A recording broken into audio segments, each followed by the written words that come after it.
Chapitre 7. La passion et la raison. 26 décembre 1998 au 18 avril 1999. Durant le dîner, l'article maudit fut l'unique sujet de conversation. Hermione était soucieuse, les Weasley, indignés, et Harry aurait bien aimé qu'on parle d'autre chose. Ron était outré qu'on mette en doute leur aventure et le rôle de Harry dans la défaite de Voldemort. Il proposait des vengeances plus improbables les unes que les autres, quand George l'interrompit pour lui demander. Dis, Ron, et si on faisait des plumes qui n'écrivent que des injures et qui signent systématiquement Rita Skeeter, plus bête et méchante, tu meurs. Il y eut un moment de silence ébahi, alors que tous les convives prenaient le temps de savourer ce miracle. Pour la première fois depuis la disparition de son jumeau, George proposait un nouveau produit pour les farces et attrapes. Super idée, s'enthousiasma finalement Ron. Ouais, génial. Il suffira de reprendre les plumes à réplique cinglantes et de modifier un peu le sortilège, réfléchit George.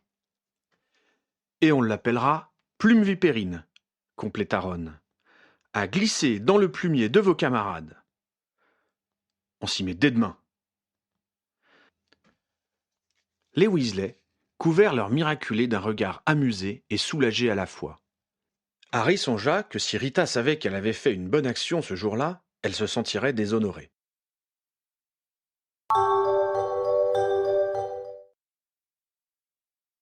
Dès le lendemain midi, Hermione était de retour au terrier. Nous avons eu une petite réunion, Kingsley et moi. J'ai envisagé avec lui les différentes manières de convaincre les représentants des guildes de le soutenir. Nous en avons conclu que le plus efficace serait de se montrer dans les lieux publics et de s'intéresser à la vie des sorciers. C'est comme ça que Fudge a obtenu son poste. Et Shacklebot veut faire pareil ? S'étonna Harry. Promettre le changement ne sera pas un argument de campagne suffisant, soupira Hermione. Ça fait peur aux gens. Dis-toi que Kingsley n'aime pas davantage que toi l'idée de serrer des mains. La formulation de la phrase éveilla la méfiance de Harry. Comment ça ? Que moi ? Tu iras avec lui ? Ah non, jamais de la vie, dit Harry le plus fermement possible. Tu ne vas pas laisser tomber Kingsley ? S'indigna Ginny. Pas question que j'aille faire le guignol et me pavaner dans les rues, assura Harry buté. Il songea que s'il faisait ça, Rogue le traiterait de nouveau d'orgueilleux, juste avant de se souvenir que Rogue était mort. Un instant désarçonné, il perdit le fil de la discussion. Lorsqu'il se raccrocha à ce qui se disait, Ginny semblait toujours plaider pour qu'il se donne en spectacle. Encore sous le choc de ses pensées, il la rabroua. « Et depuis quand tu t'intéresses à la politique, toi ?»« Tout le monde n'est pas aussi bouché que toi » lui rétorqua-t-elle aussi sec. « Allons, mes enfants » intervint Molly alarmée. Il y eut un silence gêné. Finalement, Harry murmura. « Désolé, Ginny. » Harry, lui assura Hermione. On comprend très bien ce que tu ressens, cela ne plaît à personne. Mais il faut en passer par là. C'est tout.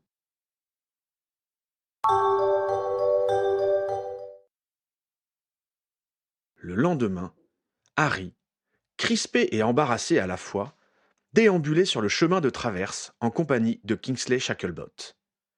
Le candidat semblait plus à l'aise que lui, mais pas davantage ravi de la situation. Ils avaient commencé par prendre une bière au beurre au chaudron baveur. Ensuite, ils avaient lentement remonté la rue en faisant divers emplettes. Brillant à chaudron, poudre d'armoise, miamibou, peigne à balai, rouleau de parchemin, un livre sur les dragons, un chapeau pour Kingsley, une petite lampe ancienne, ainsi que des pétards du docteur Flibuste. Ils avaient également admiré les chouettes postales et gratouillé le ventre des boursoufs.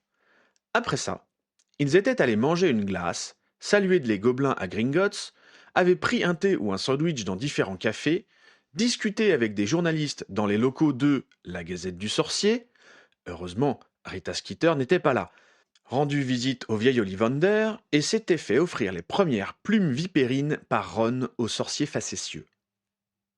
Ce faisant, ils avaient serré d'innombrables mains et admis qu'il y avait beaucoup de choses à améliorer au ministère. Ils avaient tapoté la tête des enfants et Harry avait réalisé avec stupéfaction que certaines mères avaient l'aberrante conviction que son contact prémunissait contre le mauvais œil. Il se demanda ce qu'en pensait la rationnelle Hermione, qui s'était mêlée à la foule pour évaluer leurs prestations.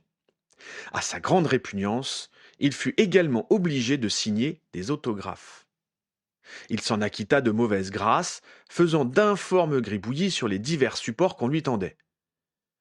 Pendant que Harry jouait les utilités et recevait des félicitations pour ses hauts faits, Kingsley répondait aux questions concernant son programme politique. Quand ils revinrent enfin au terrier, Harry s'effondra sur le canapé, épuisé. Tu as été très bien, Harry, le complimenta Hermione. Essaie juste d'être un peu plus souriant demain après Hollard. Je hais Rita Skeeter, rétorqua farouchement Harry. Sans cette saleté d'article. Au moins, il nous a donné l'idée de contre-attaquer. Nous étions trop confiants, je pense, tempéra Hermione. N'oubliez pas de lui envoyer un mot de remerciement quand vous serez élu, Kingsley, suggéra Ginny sardonique. Merci beaucoup, Harry, dit Shacklebolt. Tu es sûr qu'il doit venir demain demanda-t-il à Hermione. Il en a déjà beaucoup fait. Ne vous en faites pas, il aura récupéré d'ici là, répondit Hermione sans pitié. Tu es pire que Rita, gémit Harry. Est-ce que je serai encore obligé de signer des autographes? T'as qu'à mettre Rita Skeeter, lui conseilla Ginny, impitoyable.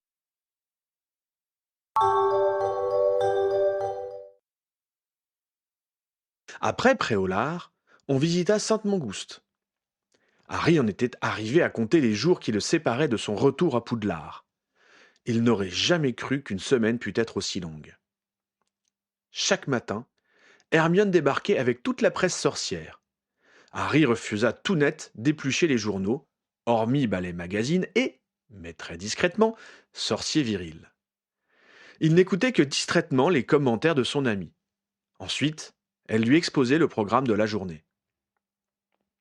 Lui qui avait espéré avoir du temps à partager avec Ginny, il la voyait encore moins qu'à Poudlard, passant ses rares moments de loisir avec Teddy dans les bras. Harry avait même envisagé de se glisser dans la chambre de sa Dulcinée, une fois tout le monde au lit. Il aurait bien aimé un petit câlin, en tout bien tout honneur bien entendu, car il n'avait pas follement envie de séduire la jeune fille avec ses parents de l'autre côté de la cloison. Mais il craignit que Ginny ne se méprenne sur ses intentions et ne le mette dehors avant qu'il ne s'explique, sans compter qu'il redoutait la réaction de Mrs. Weasley si elle l'apprenait. Bref, il renonça à ce réconfort. Heureusement, prise de pitié, Ginny lui tenait fréquemment la main durant les rares moments où il était au terrier, ignorant le regard un peu moqueur de ses frères. Le réveillon du nouvel an fut un cauchemar. De longue date, il avait été prévu de faire une grande réception dans l'atrium du ministère, à laquelle seraient conviés tous ceux qui s'étaient distingués pendant la guerre, qu'il s'agisse des combattants de Poudlard ou de ceux, fonctionnaires ou simples sorciers, qui s'étaient rebellés contre l'ancien système en aidant ceux qui en avaient besoin. Une décoration était prévue pour chacun d'eux. Harry devait s'y rendre avec les Weasley pour se voir remettre un ordre de Merlin de première classe. Dans ces conditions déjà, il n'avait pas envie d'y aller. Mais on imagina pire encore. Le programme et le protocole furent modifiés à la dernière minute. Harry dut se tenir aux côtés du ministre et agrafer lui-même les médailles sur les robes des héros. Il croisa le directeur de Poudlard et ses professeurs, entrevit rapidement Neville et ses autres amis sans avoir l'occasion de leur parler en privé. Il échangea un sourire triste avec les Weasley quand ils défilèrent pour recevoir leur ordre et la médaille posthume de Fred. Pendant que l'assemblée s'empiffrait au somptueux buffet, son propre estomac criait famine, car il était trop occupé à serrer des mains et à se faire présenter d'illustres inconnus pour aller piocher dans les petits fours. Vers minuit, il en était à songer avec nostalgie au réveillon solitaire qu'il avait passé dans son placard chez les Dursley.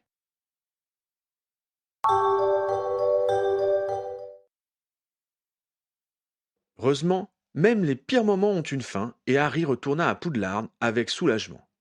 Évidemment, l'intérêt des élèves pour sa personne, qui avait commencé à s'amenuiser au mois de décembre, connut un regain d'activité. Tout en maudissant Rita et les bonnes idées d'Hermione, Harry filait dans les couloirs, l'œil rivé sur sa destination, feignant de ne pas entendre les chuchotements.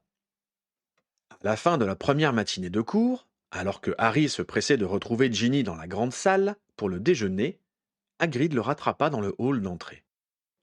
Harry, un hibou vient d'arriver pour toi. Harry regarda l'animal et reconnut le grand-duc d'Androméda. Soudain inquiet, il s'empressa de récupérer le message. Elle l'informait que Teddy avait passé une très mauvaise nuit, se réveillant toutes les demi-heures en pleurs. Manifestement, il ne se remettait pas du départ de son parrain. Harry pouvait-il lui faire parvenir un vêtement imprégné de son odeur? Harry n'hésita pas. Il déboutonna sa robe d'uniforme, ôta le t-shirt qu'il portait en dessous, ignorant les regards intrigués des élèves qui passaient à proximité, et l'enveloppa dans le parchemin qu'il venait de recevoir. Il fit tenir le tout à grands coups de sort de ficelage et confia le paquet au messager. Le lendemain, le grand-duc revint, apportant des nouvelles rassurantes. Teddy ne s'était réveillé que 3 fois la nuit précédente et ne quittait plus son nouveau doudou. Il appréciait beaucoup le vif d'or animé qui se promenait dessus et suivait les dessins des yeux quand il n'était pas en train de mordiller le tissu. Soulagé, Harry allait en faire part à Ginny quand son ami, qui s'était jeté sur la gazette du sorcier, s'écria. Harry, on a gagné! Gagné quoi? Enfin, Harry, tu as oublié que la nomination du ministre a eu lieu hier après-midi? Kingsley a été élu? Oui, de justesse, mais il a réussi! Harry savoura sa joie en lisant l'article de journal, puis la lettre triomphante qu'Hermione lui avait envoyée. Elle le félicitait et lui assurait que grâce à lui, un nouveau monde sorcier allait naître. Harry espéra qu'on ne compterait pas trop sur lui pour initier les changements. Il ne se sentait vraiment pas l'âme d'un politique. Alors qu'il se rendait à son premier cours avec Ginny, il lui résuma le message d'Androméda à propos de son filleul. Quand il précisa que le bébé adorait le motif mouvant du vêtement, la jeune fille fronça les sourcils. Tu lui as envoyé le t-shirt que j'étais offert pour Noël? Oui, je le portais hier. Eh bien, ça fait plaisir. Je te fais un cadeau et il sert maintenant de bavoir à Teddy. Elle partit brusquement, le laissant en arrière dans le couloir. T'inquiète, le rassura Dean qui était juste derrière lui. Avec les filles, on ne fait jamais rien de bien. Heureusement, il y eut un entraînement de Quidditch le soir même. Ginny oublia tous ses griefs quand elle fit une démonstration des capacités de son nouveau balai aux membres de l'équipe. Ces derniers, remarqua Harry, étaient partagés entre émerveillement et jalousie. En mettant pied à terre, la jeune fille sauta au cou de Harry, exaltée par son vol et emplie de reconnaissance envers celui qui avait rendu possible un tel enivrement.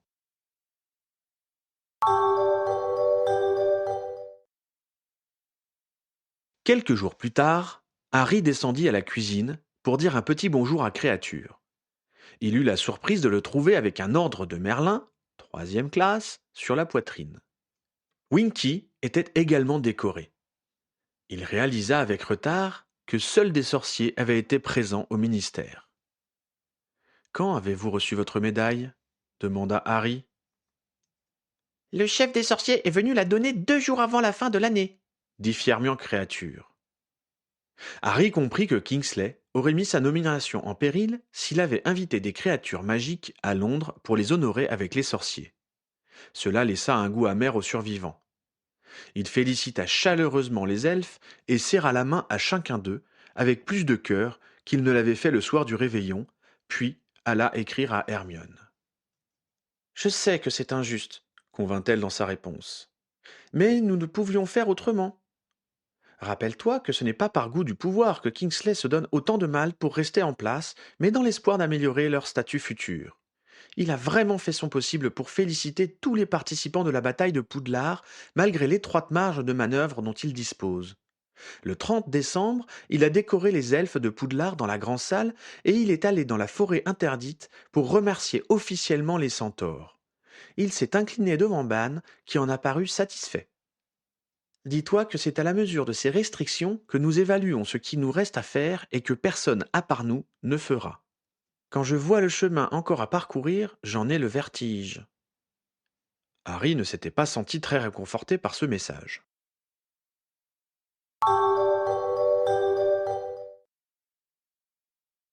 De temps en temps, Harry et Ginny arrivaient à trouver un moment de libre entre leurs différentes obligations et à échapper à l'attention de leurs camarades et de Rusard.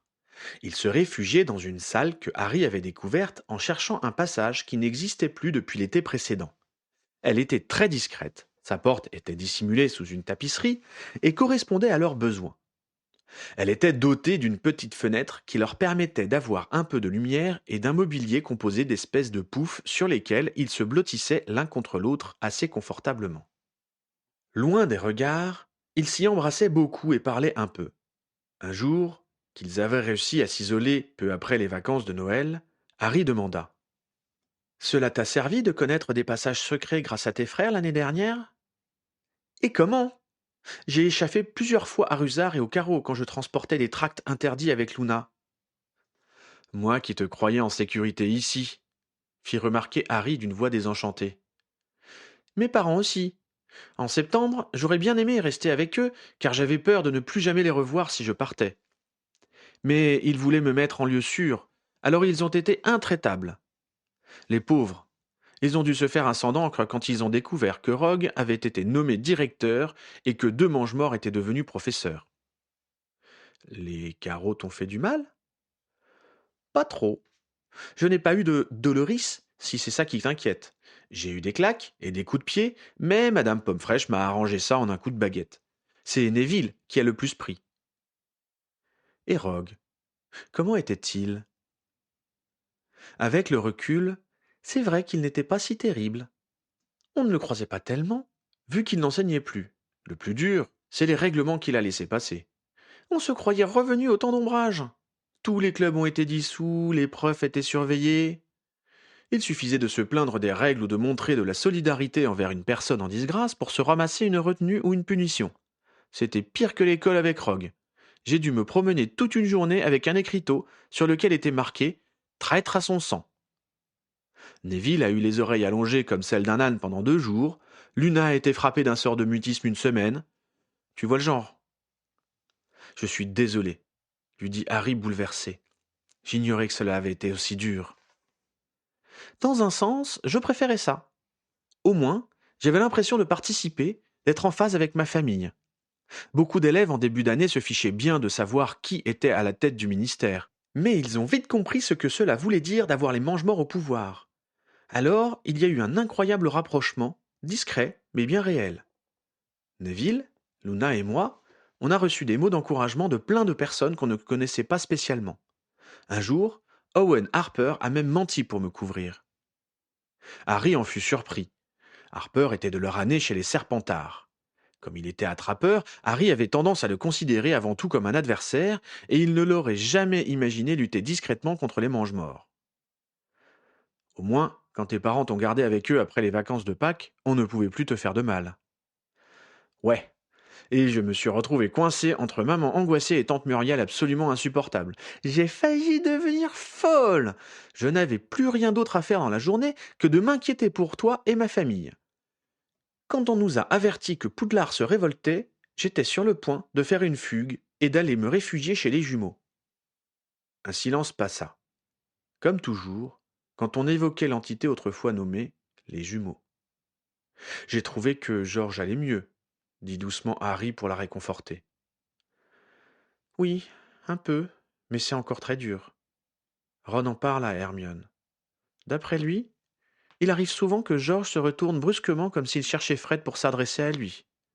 Des fois, il arrête au milieu d'une phrase, mais il n'y a plus personne pour la finir pour lui. À ces moments-là, Ron se sent impuissant. Il fait déjà beaucoup en passant toutes ses journées avec lui, s'exclama Harry. Oui, et c'est pour cela que c'est difficile à supporter, même s'il fait comme si tout allait bien. Et pour toi? Demanda Harry. Quand je suis à l'école, ça va. À Noël, par contre, ça a été dur. Mais c'est comme ça. On a quand même de la chance. D'autres familles ont été complètement décimées. Ils se regardèrent échangeant leurs peines pour ceux qui étaient définitivement partis et le bonheur qu'ils éprouvaient malgré tout à s'être finalement retrouvés.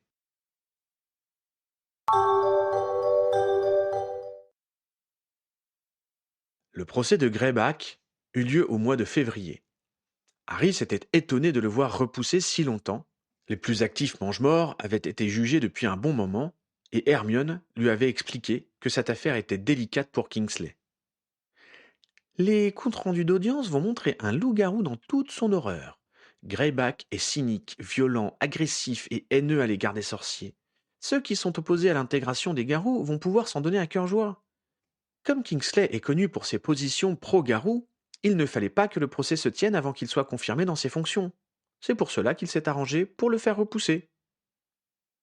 Harry avait lu ces mots avec malaise.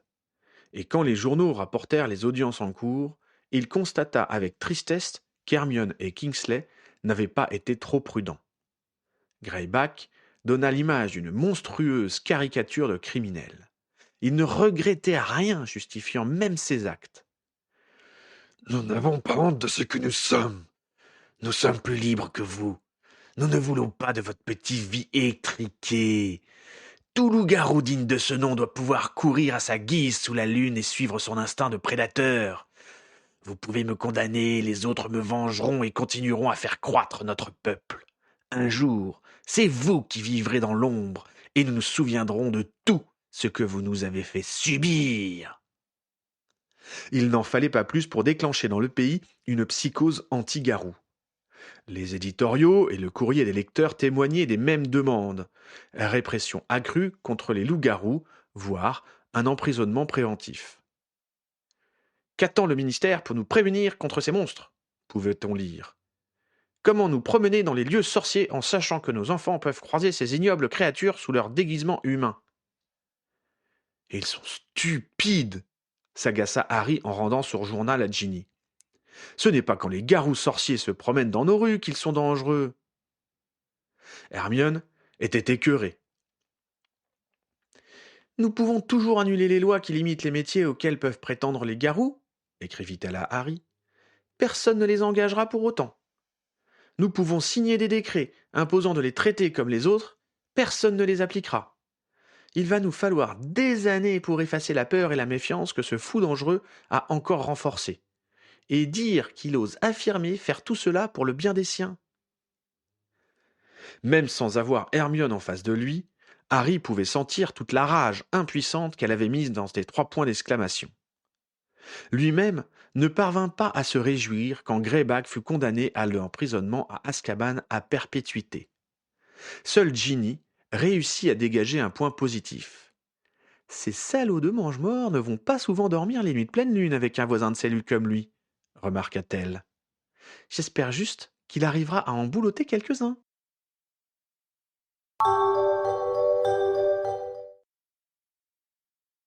Harry avait eu maintes occasions de se féliciter du cadeau qu'il avait choisi pour sa petite amie. Outre la joie que cela procurait à la jeune fille, le foudre de guerre magnifiait son jeu. Ils écrasèrent sans aucune peine les serres d'aigle au match suivant. Quand Ginny fonçait à pleine vitesse vers les buts, virevoltant pour éviter les cognards, le malheureux gardien en était pétrifié. Le foudre de guerre avait une magnifique capacité de changement de cap, ce qui rendait l'angle de tir de sa cavalière impossible à prévoir. Elle faisait mouche à chaque lancer. C'est un avantage déloyal et de tels balais devraient être interdits dans la compétition, s'insurgea le capitaine de l'équipe perdante, les dents serrées, une fois le match terminé. Harry dut admettre que ce n'était pas complètement faux et détourna le regard. Quand Malfoy a acheté au Serpentard leur Nimbus 2001, il y a 6 ans, ils se sont quand même fait battre par Gryffondor, rétorqua Ginny. Si je maîtrise mon balai, c'est parce que je suis bonne, c'est tout. Alors pas la peine d'aller chercher plus loin. La poursuiveuse ayant la réputation d'avoir le chauffe-furie facile, personne n'osa la contredire.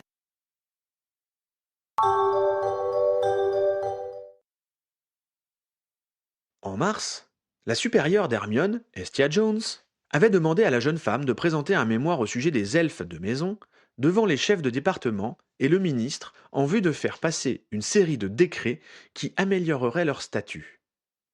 Ayant toujours très à cœur de sensibiliser Harry à la politique, malgré le peu d'intérêt qu'il y portait, Hermione lui avait écrit avant les vacances de Pâques pour lui expliquer dans le détail les préconisations qu'elle comptait soumettre. Elle avait un peu mis d'eau dans son hydromel depuis les temps héroïques de la création de la SALE. Ses divers entretiens avec des elfes l'avaient convaincu que la liberté n'était pas souhaitée par la plupart d'entre eux, malheureusement conditionnée par leur éducation et les préjugés qui en découlent. Hermione avait appris à privilégier l'efficacité et avait compris qu'il lui fallait présenter progressivement une telle révolution dans le monde sorcier. Elle proposait donc dans un premier temps d'améliorer les conditions de vie des elfes en servitude. Il serait désormais interdit à leurs maîtres de les battre, de les maltraiter sous quelque forme que ce soit, de les priver de nourriture et de séparer les petits de leurs parents. Les propriétaires seraient par ailleurs tenus responsables des séquelles causées par les autopunitions que les elfes s'infligeraient. En fonction de la gravité des abus, les sorciers risquaient des peines d'amende et, dans les cas de maltraitance les plus graves ou de récidive, perdraient leur droit de propriété sur leur victime et toute sa famille. D'autre part, les elfes désirant leur liberté pourraient adresser une demande au département des créatures magiques qui étudierait la possibilité de les racheter. Des encouragements financiers seraient en outre prévus pour les maîtres libérant leurs elfes ou lui versant des gages pour leur travail. Harry sentait la fébrilité d'Hermione s'accentuer dans ses courriers au fur et à mesure que la date de sa présentation approchait. Ce serait la première proposition de loi moderne qui serait votée sous l'administration Shacklebolt. Toutes les modifications juridiques qui avaient été précédemment effectuées s'étaient contentées d'abroger les règlements les plus scandaleux mis en vigueur sous le régime de Voldemort et de Fudge.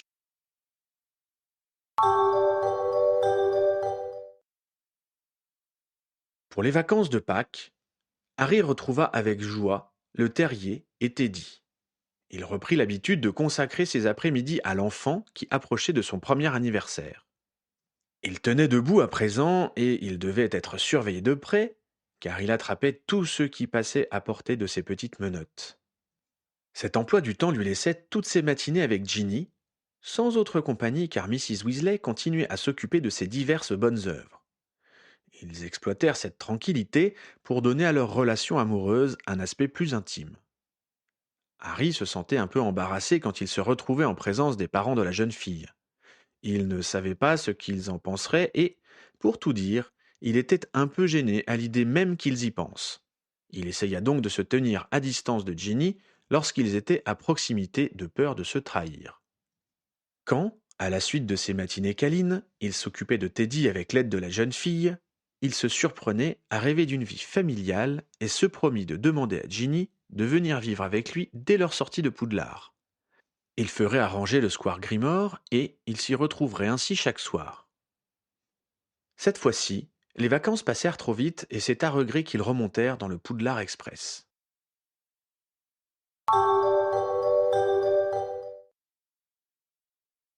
Juste après les vacances de Pâques, Hermione exposa enfin son projet lors du conseil des chefs de département.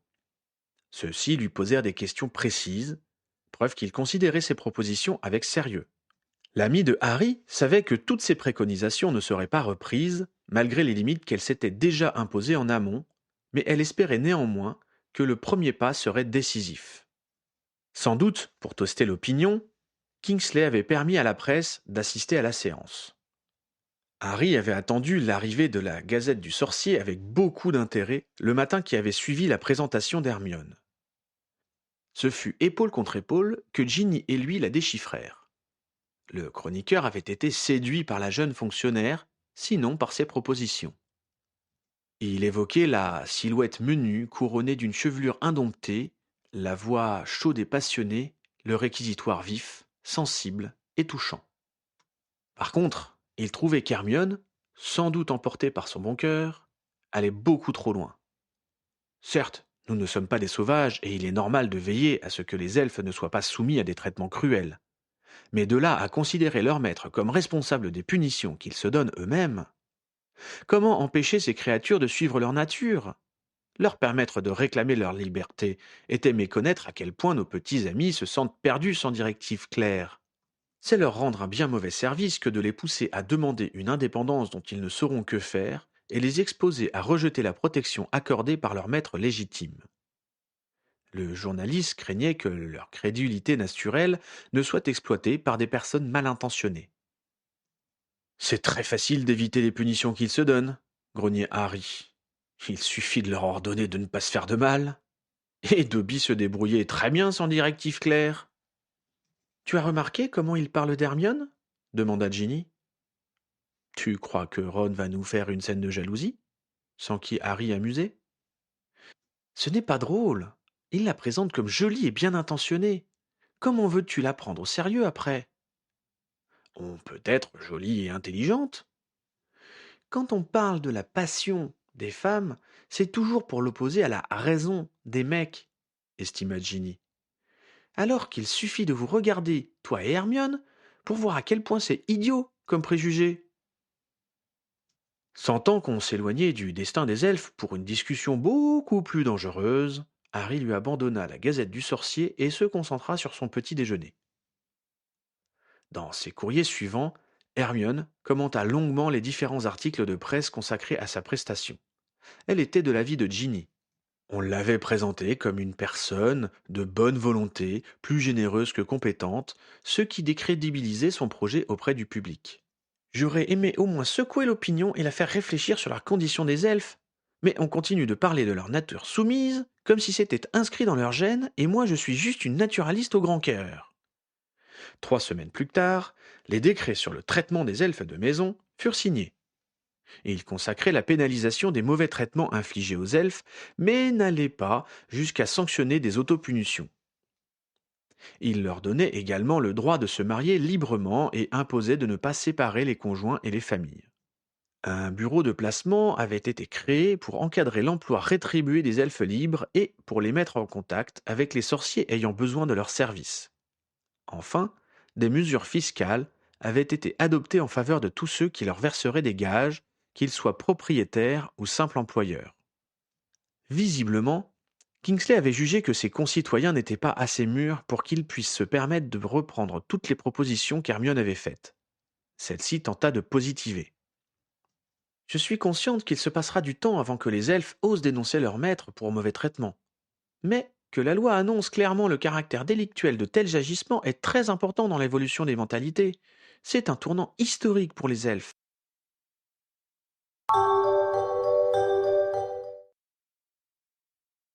Le dernier match de Quidditch de l'année, celui qui allait décider du vainqueur de la Coupe des 4 maisons, eut lieu peu après. Il opposa Gryffondor à Poufsouffle. La maison d'Elga s'était montrée très bonne durant la saison et avait battu sans peine les autres équipes, mais Harry resta serein. Il pensait n'avoir rien à craindre de l'attrapeur adverse qui n'était pas exceptionnel même s'il avait une technique très correcte. Certes, on n'est jamais à l'abri d'un impondérable. Des traqueurs en promenade, gardiens de but crétins, etc. Mais la chance semblait avoir tourné et Harry décida de croire en sa bonne étoile. Par ailleurs, le balai de Ginny était un atout de taille et sa propriétaire également. Ce fut plus ardu que prévu. À défaut d'attrapeurs hors normes ou de balais de course, leurs adversaires opposèrent une excellente tactique et un jeu d'équipe solide. Il était pratiquement impossible de récupérer le soifle une fois qu'il était en leur possession, tant leurs enchaînements de passes étaient bien construits. De plus, les batteurs avaient pris Ginny pour cible et elle passait son temps à éviter les cognards sans pouvoir intervenir. Après qu'ils eurent encaissé 5 buts, Harry demanda un arrêt de jeu et passa un savon à ses joueurs. Mais qu'est-ce que vous fichez? On croirait que vous n'êtes jamais monté sur des balais. Richie et Tom, oubliez les poursuiveurs et concentrez-vous sur leurs batteurs pour les empêcher de marquer Ginny. Je ne veux plus qu'ils touchent un cognard, sauf en pleine tête. Allison et Demelza, prenez chacune un poursuiveur et marquez-le à la culotte jusqu'à la fin du match. Ne vous occupez pas du reste, cela devrait suffire pour les empêcher de faire tourner le soifle entre eux. Ginny, tu joues comme si tu avais un balai familial. Bouge-toi un peu, récupère la balle et foulée dans leur but. Tu es nul aujourd'hui. Ginny lui lança un regard incendiaire et redécolla, sans attendre l'ordre de son capitaine. Harry ne s'en offusqua pas. Il fit signe aux autres de la suivre en souriant dans sa barbe. Il avait réussi à la rendre folle de rage. Leurs adversaires allaient déguster. Le jeu changea du tout au tout. Les batteurs de poursuifle, bombardés par leurs homologues, n'eurent plus le loisir de s'occuper de Ginny. Les poursuiveurs adverses, mieux marqués, firent des fautes que Ginny exploita pour récupérer la balle. Ensuite, nul ne pouvait l'arrêter, ni les cognards perdus, ni les joueurs ne fonçant sur elle, rien n'entravait sa course. Devant les 3 anneaux, elle se livrait à des acrobaties aériennes pour déboussoler le gardien et les joueurs en défense, feintait et, quand le soifle sortait de ses mains, c'était 10 points de plus pour Gryffondor. L'ambiance devint électrique dans les tribunes. Des acclamations de joie, des halètements d'horreur ponctuaient les coups d'éclat et les prises de risque de la poursuiveuse. Même les poufs-souffles ne pouvaient rester de marbre. Ils criaient et retenaient leur souffle aussi fort que les autres devant les exploits de la plus jeune des Weasley. Harry faillit en laisser passer le vif d'or. Les yeux fixés sur sa petite amie, il avait complètement oublié ses propres responsabilités, et ce n'est qu'en voyant du coin de l'œil l'autre attrapeur partir précipitamment en chasse qu'il se souvint qu'il avait un rôle à jouer. Un instant, il crut qu'il n'y arriverait pas. Son adversaire avait de l'avance et se rapprochait dangereusement du vif. Mais, moins expérimenté que Harry, il anticipa mal un changement de cap de la boule dorée et ne fit que l'effleurer. Harry, qui se trouvait derrière lui, mais mieux placé, l'accueillit sans peine. Ils avaient gagné 420 points à 50. La tribune de Gryffondor explosa. Harry vola vers Ginny. Mains jointes, dressés victorieusement vers le ciel, entourés des autres membres de l'équipe, ils firent un tour d'honneur au-dessus du public. Quand la professeure McGonagall, emplie de fierté, vint leur remettre la coupe, Harry, chevaleresque et reconnaissant, s'effaça pour laisser sa poursuiveuse vedette s'emparer du trophée et le brandir au-dessus de sa tête. Jamais elle ne lui avait paru aussi belle. Ce fut la liesse tout le reste de la journée dans la salle commune de Gryffondor. Des bières au beurre apparurent comme par miracle et tout le monde oublia devoirs et révision. On parla de Quidditch, de foudre de guerre et de Quidditch. Ginny fut tellement sollicitée que Harry ne put échanger 2 mots avec elle de tout l'après-midi. Il la regarda évoluer, gracieuse, épanouie, à la fois heureux pour elle et un peu jaloux aussi quand ses condisciples masculins lui tapaient dans le dos pour la féliciter ou lui adresser leurs compliments sucrés.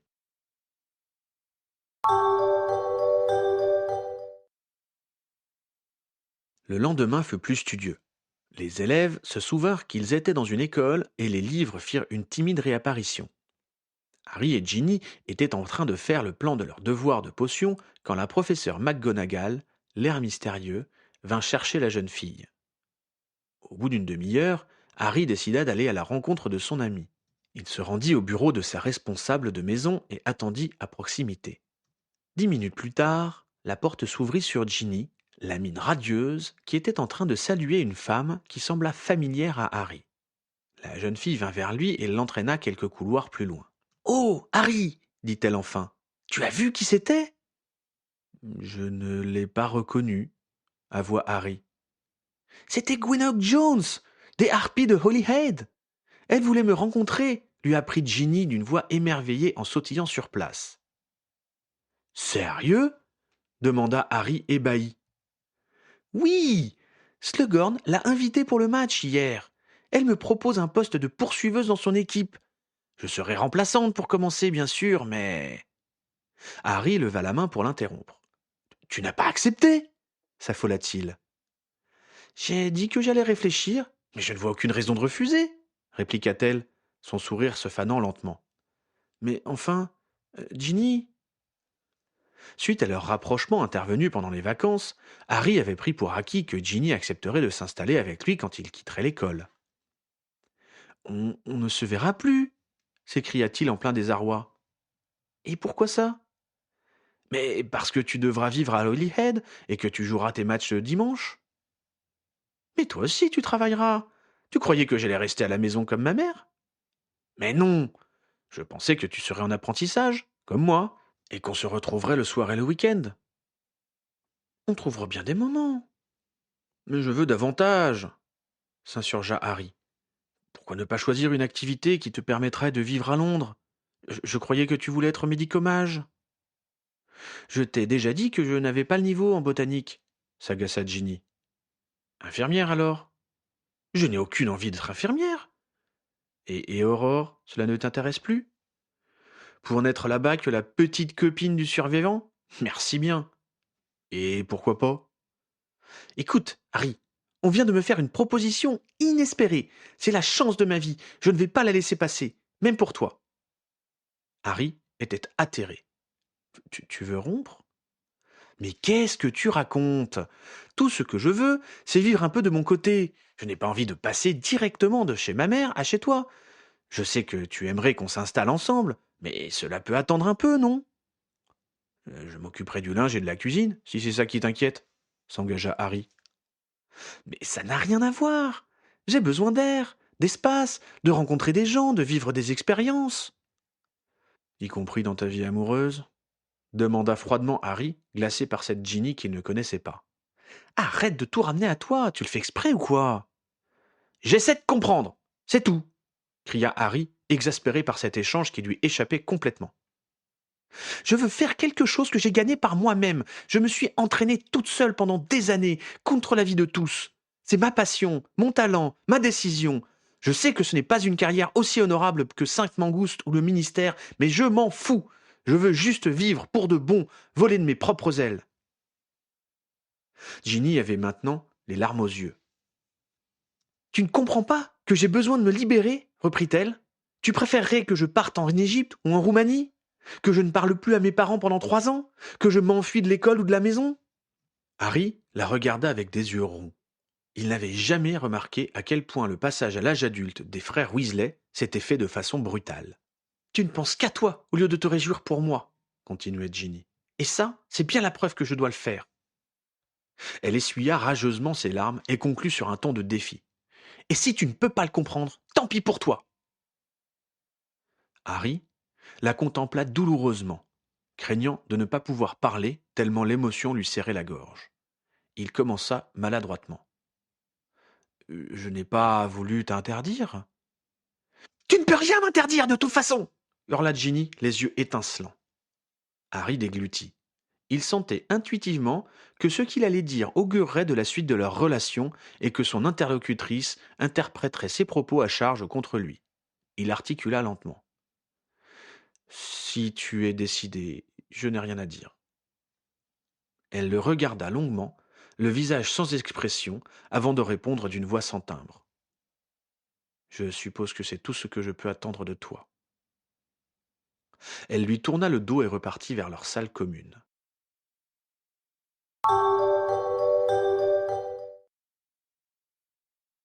Quand Harry rejoignit la tour de Gryffondor, elle grattait férocement un parchemin. Elle ne leva pas la tête lorsqu'il reprit sa place et ils rédigèrent leur devoir de potion sans se concerter. Comme d'habitude, néanmoins, ils s'assirent côte à côte dans la grande salle pour le dîner, mais participèrent à des conversations différentes. Alors qu'il se levait, Dean glissa à Harry. Tu t'es engueulé avec Ginny? Occupe-toi de tes affaires, le rembara sèchement Harry. Plus tard, il remarquait que Dean n'était pas le seul à s'interroger. Il avait l'impression que beaucoup de groupes d'élèves chuchotaient en regardant dans sa direction. Je ne pourrai donc jamais rien faire sans que tout le monde en parle, se demanda-t-il avec colère. Dans un éclair de rare lucidité, il se dit que c'était peut-être une des raisons qui poussait Ginny à vouloir prendre du champ. Accablé, il fixa longuement sans le voir le livre qu'il était en train d'étudier.